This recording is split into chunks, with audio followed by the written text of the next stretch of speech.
Prime Minister Modi, why don't you take some questions from the freest press in the world? Be the spokesperson for India, that is Bharat. Hello future leaders. अभी जो आपने ये clip देखी है इसके बारे में मुझे बताने की कोई जरूरत नहीं है और एक दो दिन हो चुके हैं इस क्लिप को वायरल हुए जहां पे हमारे प्रधानमंत्री यूरोप की यात्रा पे निकले थे और उसमें एक देश नॉर्वे भी था। और जब वो नॉर्वे के प्राइम मिनिस्टर के साथ में एक जॉइंट प्रेस अपीयरेंस दे रहे थे, again joint press appearance, not joint press conference, उस दौरान एक जर्नलिस्ट जो अपना नाम और जिनका नाम बहुत वायरल हुआ है हेडलाइन, एक सवाल पूछती है मोदी जी से और ये बोलती हैं कि आप क्वेश्चंस क्यों नहीं लेते और खासकर जो विश्व की सबसे ज्यादा फ्री प्रेस है उससे आप सवाल क्यों नहीं ले रहे हैं। वन बाय वन हर एक चीज को मैं डिकोड करूंगा। हालांकि मैं ये वीडियो कल अपलोड करने वाला था और किसी कारणवश मैं ये अपलोड नहीं कर पाया, बट बिलीव मी इस वीडियो में हर एक चीज पे बात की जाएगी, उसके पॉजिटिव्स, नेगेटिव्स, कोई बायसनेस आपको दिखेगा नहीं और आप अपने कमेंट्स और पॉइंट ऑफ व्यू जरूर मेंशन कीजिएगा because that matters to me as well as to India as well. और जितना आप इसको स्प्रेड कर सकते हैं आप उतना स्प्रेड करने की कोशिश कीजिएगा, चाहे अपने व्हाट्सएप स्टेटस लगाइएगा अगर आप इतना ही बिलीव करते हैं कंटेंट के अंदर, क्योंकि मैंने काफी वीडियोस देखे हैं इन 2 दिनों के दौरान and I was never fulfilled. कोई एक साइड की बात कर रहा है, कोई पूरी पिक्चर नहीं बता रहा है, जिसको पिक्चर बतानी चाहिए, उसकी रिस्पॉन्सिबिलिटी है, अकाउंटेबिलिटी है, उसके बारे में भी बात नहीं की जा रही। अब जब ये कंट्रोवर्सी खड़ी होती है, अब ये कंट्रोवर्सी खड़ी क्यों हुई? पहली बात तो कंट्रोवर्सी इसलिए खड़ी हुई कि जिस तरीके का सवाल पूछा गया। दूसरी बात, ये वीडियो बहुत ज्यादा वायरल हो गया। तीसरी बात, लोगों ने सवाल खड़े कर दिए प्राइम मिनिस्टर नरेंद्र मोदी की प्रेस कॉन्फ्रेंस हिस्ट्री को लेकर कि आप 2014 से देखेंगे तो आज तक कोई भी ऐसी प्रेस कॉन्फ्रेंस नहीं देखने को मिलती मोदी जी की तरफ से। अब इन सारी चीजों पे एक एक करके मैं बात करूंगा और ये कंट्रोवर्सी क्यों खड़ी हुई और इसके कितने मायने हैं, कहां से कैसे कैसे सवाल आते हैं। अब जिन जर्नलिस्ट की मैं बात कर रहा हूं वो है नॉर्वेजियन जर्नलिस्ट जिसका नाम है हेले लैंक और ये एक कमेंटेटर है नॉर्वे के ही एक बेस्ड न्यूज़पेपर जिसका नाम है डेक्सेवियन। और फिर उसके बाद में जिस तरीके से सवाल पूछा तो इनका बारे में कंट्रोवर्सी खड़ी होने लग गई। अब वन बाय वन जानते हैं पहली चीज क्या थी। पहली चीज ये थी कि क्या जब भी जॉइंट प्रेस अपीयरेंस होती है, again it's a appearance, it's not a conference और it's not a press conference, लेकिन क्या जॉइंट प्रेस अपीयरेंसेस भी होती है तो क्या मीडिया सवाल नहीं पूछती? बिल्कुल पूछती है। ऐसा नहीं है कि सवाल पूछे नहीं जाते और पूछे भी जाते हैं। लेकिन फिर ऐसा क्या हुआ? ये इसलिए हुआ क्योंकि पहले ही जो भी रिपोर्टर्स वहां पब्लिश थे, सॉरी, जो भी रिपोर्टर्स वहां प्रेजेंट थे उनको कह दिया था कि कोई भी सवाल नहीं लिया जाएगा। अब आप मेरी बात क्यों मानेंगे या फिर कोई मीडिया ने अगर रिपोर्ट छाप दी इंडियन मीडिया ने तो आप ये भी कह सकते हैं कि इंडियन मीडिया तो बायस है, इंडियन मीडिया तो प्राइम मिनिस्टर के बारे में ही बात करेगी। लेकिन अगर हेडलाइन खुद इसके बारे में बात करें, वो खुद अपने इंटरव्यू के दौरान जो उन्होंने बीबीसी हिंदी को दिया है उसमें ये मेंशन करें तो शायद आप बिलीव करेंगे। एंड वन बाय वन हर एक चीज को ब्रेक डाउन किया जाएगा। So please stay with me for the next 15 to 20 minutes and फिर ओपन माइंड से आप जो भी आपका कोई भी ओपिनियन हो, आप किसी भी तरीके के कंक्लूजन पे पहुंचे हो, प्लीज कमेंट सेक्शन में बताइएगा और ज्यादा से ज्यादा लाइक और सब्सक्राइब कीजिएगा because somewhere down the line काफी बार अच्छा कंटेंट इसलिए नहीं प्रमोट हो पाता क्योंकि यूट्यूब एल्गोरिदम अलग तरीके से फंक्शन करता है और हम आगे तक पहुंच नहीं पाते। बट आपसे बस यही गुजारिश है, जो भी आपको लगे आप कमेंट सेक्शन में मेंशन कीजिएगा और लाइक और सब्सक्राइब करना मत भूलिएगा। अब जो चीज मैंने कही एक बार के लिए इस वीडियो में देख लीजिए। खुद हेडलाइन जो कि नॉर्वेजियन बेस्ड जर्नलिस्ट है उन्होंने कहा कि हां, हमें मना किया गया था, हमें बोला गया था कि यहां पे कोई भी सवाल नहीं लिए जाएंगे। Have a look at this clip. That I want to ask whether it was announced beforehand that both the prime ministers will be taking questions or No, we knew from advance that there would not be any questions. Okay. So that makes my job as a journalist even more important because we cannot have foreign leaders in that just set the premise for democracy. अब इन्होंने ये बोला कि हाँ हमें inform किया गया था, लेकिन एज अ जर्नलिस्ट मेरा ये काम है, और उन्होंने खास टर्म भी यूज करी, कन्फ्रंटेशन जर्नलिस्ट, जहां पे अगर मना भी किया गया है तो मैं सवाल पूछूंगी और ये मेरा राइट है, मेरा हक है और मैं सवाल क्यों नहीं पूछूं। इन्होंने इस बारे में बात की। तो जो लोग ये बोल रहे थे कि नहीं नहीं ऐसी ब्रीफिंग्स में जो है क्वेश्चन पूछे जाते हैं, ये तो बस बहाना है, ये तो बस इंडियन प्राइम मिनिस्टर को डिफेंड करने की कोशिश है, तो पहली बात तो ये पहले ही मना कर दिया गया था। लेकिन क्रिटिक्स ये कहते हैं कि अगर इन्होंने ऐसा पूछा भी कि why don't you take questions from the world's freedom, question पूछे भी जाएंगे, तो कई क्रिटिक्स ये कहते हैं कि आपको पोलाइटली उसको आंसर कर देना चाहिए था कि no ma'am, not right now, maybe later, या फिर आप उसको डिप्लोमेटिकली आंसर कर सकते थे। That is critics point of view. आपका क्या मानना है आप जरूर बताइएगा, लेकिन जो सवाल है वो बात करते हैं। दूसरा, काफी मैंने इतने वीडियोस देखे जहां पे ये कहा गया कि इनके अलावा कोई जर्नलिस्ट वहां था ही नहीं। मतलब कैसी बात कर रहे हैं आप? आप पहले एक पूरा ओवरव्यू तो लीजिए, क्यों नहीं थे? इनके अलावा जर्नलिस्ट क्यों नहीं होंगे? आपकी अगर जॉइंट प्रेस अपीयरेंस है, ब्रीफिंग नहीं है, प्रेस कॉन्फ्रेंस नहीं है, तो जो भी उनके द्वारा बोला जा रहा है वो मीडिया ही तो छापेगी। वो क्या किसी और वीडियो पे बिलीव करेंगे? अगर वो जब तक उसको उस इवेंट को विटनेस नहीं करेंगे, जब तक उसके बारे में मेंशन नहीं किया जाएगा, उन्हीं के रिपोर्ट्स में या इंडियन रिपोर्ट्स में जहां पे भी। और अगर आप इसका प्रूफ भी देखना चाहते हैं तो ये देख लीजिए, यहां पे ये हेडलाइन बैठी है और उनके अलावा काफी सारे जर्नलिस्ट बैठे भी हैं। ठीक है, हो सकते हैं ये जो इंडिविजुअल हों शायद ये हमारी ये डेलीगेट्स में इन्वॉल्व हों, लेकिन ये सारे तो जर्नलिस्ट बैठे हैं। तो दूसरे सवाल का ये जवाब है कि हाँ, वहां पे जर्नलिस्ट बैठे थे। अब आते हैं कि क्या इससे पहले कभी भी ऐसी जॉइंट प्रेसिंग ब्रीफिंग नहीं हुई? तो मैं आपको बता दूं 2022-23 के दौरान जब इंडियन प्राइम मिनिस्टर यूएस के दौरे पे गए थे, जहां पे इन्होंने जॉइंटली बाइडेन के साथ में एक प्रेस कॉन्फ्रेंस दी थी और उसमें भी इनसे यही सवाल पूछा गया था। उनमें यह पूछा गया, काफी बार इनसे क्लाइमेट चेंज के बारे में पूछा गया। एक अमेरिकन रिपोर्टर ने ह्यूमन राइट्स कंसर्न्स के बारे में पूछा, इसके बारे में बात करेंगे। हेडलाइन ने एक और कंट्रोवर्सी क्रिएट कर दी थी जब बहुत सारे सवाल पूछे गए और फिर उसके बाद में हमारे फॉरेन एम्बेसडर सीबी जॉर्ज ने जिस तरीके से रिप्लाई किया, people were appreciating him and some were criticising him also. तो वहां पे भी मोदी जी ने डिफेंड ये किया कि डेमोक्रेसी हमारी नसों में बसती है और एब्सोल्युटली कोई स्पेस नहीं है डिस्क्रिमिनेशन के लिए। यहां तक सिर्फ बात समझिएगा, हर एक चीज पे फैक्ट पे बात होगी, फिर एनालिसिस होगा। तो ऐसा नहीं है पहले प्रेस ब्रीफिंग नहीं हुई है जहां पे इन्होंने रिप्लाई नहीं किया, लेकिन यहां पे केस उल्टा था। यहां पे केस ये था, इनको बोला गया था कि कोई भी क्वेश्चंस नहीं लिए जाएंगे। इनका मन था, इन्होंने सवाल पूछा, इन्होंने अपने एक्स पे पोस्ट किया, वो चीज वायरल होती है। लेकिन उसके बाद में इन जर्नलिस्ट को बहुत ज्यादा ऑनलाइन बैकलैश और ट्रोलिंग फेस करनी पड़ती है। काफी लोगों ने अलग अलग बोलने लगा कि ये एक फॉरेन प्लांट है, ये एक स्पाई है जो कि इंडिया की जो इमेज है उसको ग्लोबल स्टेज पे एम्बेरस कर रही हैं, डैमेज करना चाहती हैं। इवन काफी इंडियन न्यूज चैनल में भी इनकी अप्रोच को क्रिटिसाइज किया। लेकिन यहां पे इन्होंने कहा कि ये एक कन्फ्रंटेशनल जर्नलिज्म है और इसी तरीके से ये काम करता है जब हमें सवाल पूछने होते हैं। वो क्वेश्चंस जिनके लिए हम आंसर्स ढूंढ रहे हैं, तो हम लीडर से ही बात करेंगे जो डेमोक्रेसी के बारे में बात करते हैं और जो डेमोक्रेटिक कंट्री से आते हैं। और फिर ये प्रो चाइना है, ये हैं, वो हैं, बहुत सारे कमेंट्स आए। आप देखिए, इसमें तो इन्वेस्टिगेशन होगी, कुछ पता चलेगा तब है। अब एक नैरेटिव ही आपको फैलाना है तो आप फैलाइए। हो सकता है, नहीं भी हो सकता है, बट क्या मैं श्योर हूं? क्या आप श्योर हो? नहीं, बिल्कुल भी श्योर नहीं हो। और अगर प्रो चाइना ही है तो चाइना की अगर आप जाके वर्ल्ड प्रेस फ्रीडम इंडेक्स में देखेंगे तो वो तो इंडिया से भी नीचे है, क्योंकि वहां पे आपको पता है किस तरीके से एक फॉर्म ऑफ डिक्टेटरशिप या आप कह सकते हो तानाशाही चलती है। लेकिन सवाल सिर्फ इस पे खड़े नहीं हुए। पहली सवाल यह है कि जो इंडिया की इमेज है वर्ल्ड प्रेस फ्रीडम इंडेक्स पे, उस पे सवाल खड़े हुए कि क्या सच में हमारी जो रैंकिंग है वो गिर नहीं रही है। और अगर गिरने की बात है तो आप वर्ल्ड प्रेस फ्रीडम इंडेक्स पे जाइए। इन्होंने कहा कि 2025 में इंडिया की रैंक 151 थी, 1 आउट ऑफ 180, और अब ये 157 हो चुकी है। मतलब रैंक तो गिर रही है। और खास बात ये देखिए, इन्होंने कश्मीर को इंडिया का पार्ट भी नहीं बता रखा है। हमने इसको क्यों नहीं चैलेंज किया, कभी क्यों चैलेंज नहीं किया। और अब ये किस बात पे रैंकिंग देते हैं? इनके पास में आप आर्टिकल जाइएगा, इनके नीचे आप आर्टिकल्स देखेंगे ना, तो अब जब कश्मीर को ये इंडिया का हिस्सा मान नहीं रहे, तो लेकिन इनकी रिपोर्ट देखिए। इंडिया ने थ्रेटन किया एक कश्मीरी जर्नलिस्ट को, माजिद हैदरी, जिसको पुलिस के द्वारा धमकाया गया। इंडिया में जो नया डेटा प्रोटेक्शन लॉ आया है वो फ्रीडम ऑफ इंफॉर्मेशन को थ्रेटन करता है।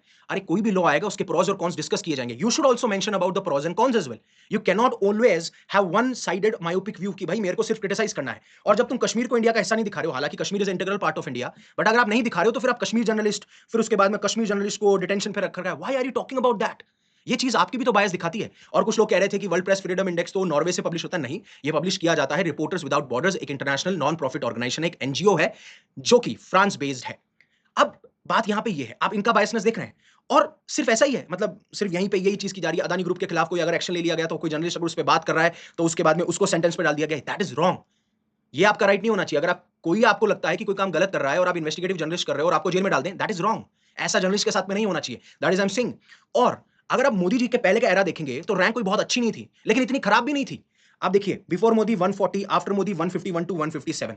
और अब तो इंडिया का प्लेस बद से बदतर खराब हो रहा है। जिस तरीके से वायलेंस बढ़ता जा रहा है जर्नलिस्ट के खिलाफ, हाईली कंसंट्रेटेड मीडिया ओनरशिप देखने को मिलती है, जहां पे ये बार बार एलिगेशन लगते हैं कि हमारा जो सरकार है वही मीडिया को कंट्रोल करती है। फिर प्रेस फ्रीडम जो है वो बहुत ज्यादा क्राइसिस में है वर्ल्ड की लार्जेस्ट डेमोक्रेसी के अंदर। और आप किसी भी रैंकिंग में देखिए, प्रेस फ्रीडम में 2014 में रैंक थी 140, वो गिर के हो गई 151, 157, that is also decline. Democracy में हमारी रैंक गिर गई, that is also decline. Corruption perception में गिर गई, that is also decline. Hunger index, that is also decline. Gender inequality में हमारी रैंक इंप्रूव हुई है। बाकी आप जाके देखेंगे तो हर जगह हमारी रैंक डिक्लाइन ही करी है आफ्टर मोदी एरा। अब आप ये बोलेंगे सर आप तो साफ साफ चैलेंज कर रहे हैं, आप ये बातें कर रहे हैं। नहीं, ऐसे कुछ और इंडिकेटर्स हैं जहां पे इंप्रूव भी हुई है। क्लाइमेट चेंज परफॉर्मेंस इंडेक्स में हमारी 10th रैंक है, वर्ल्ड फ्यूचर स्किल इंडेक्स में हमारी 25th है, ग्लोबल फायर पावर इंडेक्स में हमारी रैंक 4th है। लेकिन वहीं पे वर्ल्ड हैप्पीनेस रिपोर्ट में हम कहां रैंक करते हैं, करप्शन परसेप्शन इंडेक्स में कहां रैंक करते हैं, रूल ऑफ लॉ में कहां रैंक करते हैं, 86th। तो कुछ ऐसे इंडेक्स हैं जहां पे हमारी रैंक गिरती रही है और कुछ ऐसे इंडेक्स हैं जहां पे हमारी रैंक अच्छी हो रही है। लेकिन बात यह है ना, मीडिया, एजुकेटर्स, यूट्यूबर्स सब अच्छी अच्छी रैंकिंग को कवर करेंगे। ग्लोबल फायर पावर इंडेक्स में हमारी 4th सुपर पावर है, 4th पावर मिलिट्री है, क्लाइमेट चेंज में हम बहुत अच्छा काम कर रहे हैं। अगर आप हंगर के बारे में बात नहीं कर रहे, फ्रीडम के बारे में बात नहीं कर रहे, हैप्पीनेस के बारे में बात नहीं कर रहे, आप सिर्फ अच्छी अच्छी चीज दिखा रहे हो, तो why people will trust you? लोग फिर आपको क्यों बायस नहीं बोलेंगे? बिल्कुल बोलेंगे। लेकिन आप बोलेंगे सर आपको एक चीज तो पता होनी चाहिए ना कि जो बाकी सारे इंडेक्सेस हैं उनमें अगर आप रैंकिंग देखेंगे तो ये जो इंडेक्सेस पब्लिश किए जाते हैं उसमें बहुत ही ज्यादा रैंडम सैम्पलिंग होती है, बहुत कम लोगों से पूछा जाता है और उसका डेटा भी इतना एप्रोप्रिएट नहीं होता, एक्यूरेट नहीं होता। हमारी मासेस इतनी बड़ी पॉपुलेशन है, आप सबसे बात करेंगे तो शायद आपको अच्छी रियलिटी पता चलेगी। तो then if you are questioning on that, do not accept these indexes. ना तो अच्छे वाले एक्सेप्ट करो ना बुरे वाले एक्सेप्ट करो। देन यू सो दैट कि भाई we do not care about these indexes, we do not care about these reports. चाहे से वो इंडिया के बारे में अच्छा बोले या बुरा बोले, लेकिन आप इंडिया के बारे में जो अच्छा बोल रहा है उसके बारे में आप मेंशन कर रहे हैं और जो इंडिया के बारे में बुरा बोल रहा है उसके बारे में मेंशन नहीं कर रहे हैं, आप उसके बारे में सवाल भी नहीं खड़ा कर रहे हैं। That is the problem. तो अब आपको समझ में आ गया होगा, एक तरफ जॉइंट अपीयरेंस की बात की गई है, जॉइंट ब्रीफिंग नहीं थी, पहले ही क्वेश्चन के लिए मना कर दिया गया था, लेकिन वो क्वेश्चन उनका कन्फ्रंटेशन जर्नलिज्म के द्वारा राइट था, उन्होंने पूछा स्पाई है या नहीं है, ऐसी कोई बात नहीं है, अभी पता नहीं चलता। क्या पहले मोदी ने इसके बारे में बात नहीं करी, क्या पहले ऐसे जॉइंट अपीयरेंस नहीं हुए हैं, उसके बारे में भी एग्जाम्पल दे चुका हूं। लेकिन जहां तक इंडेक्स की बात आई तो ये है रियलिटी। अब दूसरा सवाल ये है कि सर लेकिन मोदी जी ने तो 2014 के बाद में कोई भी प्रेस कॉन्फ्रेंस नहीं दी, एक दी थी 2019 के अंदर, वहां पे भी जब उनसे सवाल पूछे गए तो उन्होंने सवाल डाइवर्ट कर दिए। और यहां पे मेरा एक क्वेश्चन भी है और मैं क्रिटिसाइज भी करूंगा। देखिए पहली चीज है, मोदी जी और गवर्नमेंट ये कहती है कि मैं मीडिया हाउसेस को जवाब इसलिए नहीं दूंगा, मीडिया बायस्ड है, पहली चीज। अब आपको भी पता है, किसको पता है मीडिया कितनी बायस है। दूसरी चीज आप ये समझिए, वो कहते हैं कि मैं रैलीज के थ्रू लोगों से बातचीत करता हूं, पार्लियामेंट में सवाल देता हूं, मन की बात करता हूं, लेकिन सामने से कहां सवाल आ रहे हैं। आप जब रैलीज में बात कर रहे हैं तो क्या लोग आपसे सवाल पूछ पा रहे हैं? लेकिन फिर आप बोलेंगे सर पार्लियामेंट में तो जवाब दिए जाते हैं ना, पार्लियामेंट में तो अकाउंटेबिलिटी है ना। बिल्कुल है, आपसे क्वेश्चन पूछे जाएंगे जो भी जनता को परेशान करते हैं, जो भी जनता से जवाब मांगा जाता है, जनता का सवाल है उसके बारे में काफी मिनिस्टर सवाल पूछते हैं और आप जवाब देते हैं, बिल्कुल अच्छी बात है। मन की बात में कोई भी चीज होनी होती है, कोई भी प्रॉब्लम होती है, आप बात करते हैं, लेकिन वहां पे भी जनता जवाब नहीं पूछती। लेकिन जनता डायरेक्टली जवाब नहीं पूछ रही। अब जनता तो सर आप बोलोगे लेकिन प्रेस, अगर प्रेस भी सवाल पूछेगा तो जनता तो वहां पे भी जवाब नहीं देगी, मतलब जनता तो वहां पे भी डायरेक्टली इन्वॉल्व नहीं होगी। एब्सोल्युटली। लेकिन हम प्रेस को क्या बोलते हैं? Fourth pillar of Indian democracy, जो कि बायस नहीं होगी। लेकिन अगर मीडिया ही बायस हो जाए, मीडिया ही किसी पार्टी की तरफ, किसी इंडिविजुअल की तरफ इंक्लाइन हो जाए, तो क्या आप उससे वो चीज एक्सपेक्ट करेंगे? तो एक तरफ मीडिया की भी रिस्पॉन्सिबिलिटी है कि वो अकाउंटेबिलिटी रखाए, वो ऐसे सवाल पूछे, और दूसरी तरफ इंडियन प्राइम मिनिस्टर की भी रिस्पॉन्सिबिलिटी है कि डेमोक्रेसी में अकाउंटेबिलिटी आपको लानी होगी। अब अगर वो कहते हैं कि नहीं मैं तो ऐसे मीडिया कॉन्फ्रेंसेस में नहीं जाता हूं, मैं ऐसे पर्सनल इंटरव्यू नहीं देता हूं, तो then why you appear for podcast? वहां पे भी सवाल खड़ा होगा कि क्यों आप जीरोदा के फाउंडर के साथ गए, क्यों आपने एलेक्स फ्रीडमैन, अगर मैं नाम याद कर पा रहा हूं, रिकॉल कर पा रहा हूं, उनके साथ में आपने इंटरव्यू दिया। वहां पे भी तो सवाल खड़े होने चाहिए ना, लेकिन वहां सवाल नहीं खड़े होते। तो डेमोक्रेसी के अंदर it is the responsibility of the prime minister कि वो अकाउंटेबिलिटी के थ्रू प्रेस कॉन्फ्रेंसेस करे जहां पे अनस्क्रिप्टेड आपसे क्वेश्चन पूछे जाएं, और ये चीज होना जरूरी है, बिकॉज ये ट्रस्ट डेवलप करता है मासेस के बीच में और गवर्नमेंट के बीच में, and that is the only thing which is missing. लेकिन फिर नॉर्वेन जो पेपर्स हैं, न्यूज़पेपर्स हैं, उसमें अगले दिन एक रेसिस्ट कार्टून पब्लिश किया जाता है, जहां पे मोदी जी को आप देखेंगे धोती और कुर्ते में बैठा रखा है, उन्होंने एक बीन पकड़ रखी है, फिर उसके बाद में उनका कलर थोड़ा सा आपको व्हीटिश और ब्राउनिश, जो कि आपका एशियन सबकॉन्टिनेंट वाला कलर होता है, फिर उसके बाद में स्नेक की जगह आपको एक पेट्रोल पंप का प्राइस दिखेगा, इस तरीके से। अब ऐसा नहीं है कि पहले कार्टून्स पब्लिश नहीं होते थे। आप इसका जवाब, ठीक है रेसिस्ट है, डेरोगेटरी, आप समझिए। पहली चीज, जब स्नेक चार्मर का कंसेप्ट के बारे में बात करते हैं, तो जब ये कॉलोनियल एरा माइंडसेट है, जब ब्रिटिशर्स हम पे राज किया करते थे, और जब राइटर्स, फोटोग्राफर्स, और जब भी ये ब्रिटिशर्स के जो लोग होते थे या जो ऑफिशियल्स होते थे, जब वो विजिट करते थे, तो वो इंडिया को इस तरीके से देखते थे, मिस्टिकल है, पुअर है, और इस तरीके के इंसिडेंट आपको देखने को मिलते हैं। लेकिन उसके पीछे एक चीज ये थी कि वो इंडिया को पोर्ट्रे इस तरीके से करते थे, दिखाते थे कि इट्स अ अनसिविलाइज्ड कंट्री, और इसीलिए इनको ब्रिटिशर्स की बहुत ज्यादा जरूरत है। That is the deep rooted cause behind it. हाँ, उस टाइम पे इंडिया की रियलिटी शायद हो सकती है ऐसी हो, लेकिन वो भी पार्टली ट्रू है। लेकिन इसके पीछे इंटेंशन क्या था ब्रिटिशर्स का? पोर्ट्रे करना इस तरीके से। और हाँ, ये होना नहीं चाहिए जहां पे आप कलर के बेसिस पे और आप किसी एक्शंस के बेसिस पे और ये सारी चीजें बात कर रहे हो, लेकिन आप आराम से इसका रिप्लाई कार्टून से भी कर सकते हैं। मान लीजिए सेम जेस्चर है, सेम धोती कुर्ता पहन रखा है, हमारा ट्रेडिशन है, we need to feel proud about it. लेकिन आप क्या कर सकते थे? आप इसी तरीके से यूएस के प्रेसिडेंट को दिखा सकते थे, नॉर्वे के प्राइम मिनिस्टर को दिखा सकते थे कि हाँ हम बीन बजा रहे हैं and they all are dancing. And democracy जब बेटर होगी जब आप अकाउंटेबल हो, आप ह्यूमरस भी हो। आप अगर हर चीज को सीरियसली लेने लग जाएंगे तो देन इट डजंट मैटर। और ये सारी चीजें दर्शाती हैं। मैं ये नहीं कह रहा हूं कि it's not racist, it's not derogatory, but on the other side we also should have reply. हमारे यहाँ पे भी हम कुछ ऐसा कर सकते थे, और पहले कार्टून बहुत ज्यादा प्रिविल थे, बहुत किए भी जाते थे, और सरकारें उसके लिए ऑफेंड नहीं हुआ करती थी। आप पुरानी जाके देख सकते हैं, और हर एक चीज पे बात भी कर सकते हैं। और फिर जहां पे आप हेडलाइन की बात कर रहे हैं, जब उन्होंने सवाल पूछा, ऑब्वियसली बात है, जब वो वीडियो वायरल हुआ, तो उसके बाद में इंडियन एम्बेसी ने ही उनको इन्वाइट किया कि हाँ हम मिनिस्ट्री ऑफ एक्सटर्नल अफेयर्स की ब्रीफिंग रखवा रहे हैं, प्रेस कॉन्फ्रेंस, आप आइए और आपके जितने भी सवाल हैं वो आप हमसे पूछ सकते हैं। जहां पे उनसे पूछा कि हम इंडिया के ऊपर ट्रस्ट क्यों करें, और उसके बाद में फिर जो सीवी जॉर्ज है, उन्होंने अपने काफी सारे कमेंट दिए कि हम पूरे विश्व की 1/6 पॉपुलेशन है, लेकिन हमारे यहाँ से 1/6 प्रॉब्लम नहीं है, हमारा कॉन्स्टिट्यूशन है, हम ह्यूमन राइट्स इन सबको वैल्यू करते हैं, एंड व्हाट नॉट। आपको ये बताना चाहिए, ठीक है, उसके ऊपर भी क्रिटिसिज्म आया कि ये कौन सी बात कर रहे हैं, आपसे पूछा कुछ और जा रहा है, आप जवाब कुछ और दे रहे हैं। तो आप ये समझिए ना, इंडिया पे ट्रस्ट करने का मतलब क्या है? जब आप ये बोलते हैं कि इंडिया पे क्यों ट्रस्ट किया जाए, पहली चीज आप हिस्ट्री उठाइए, प्रेजेंट सर्कमस्टेंसेस उठाइए, किस तरीके का हमारा बिहेवियर रहा है, कैसे हम डेमोक्रेसी फंक्शन करते हैं। किसी के मान लीजिए ह्यूमन राइट्स वायलेट भी होते हैं तो उनके पास में राइट है कि वो जुडिशरी को अप्रोच कर सकते हैं, राइट। आप बाकी कंट्रीज से कंपेयर कीजिए।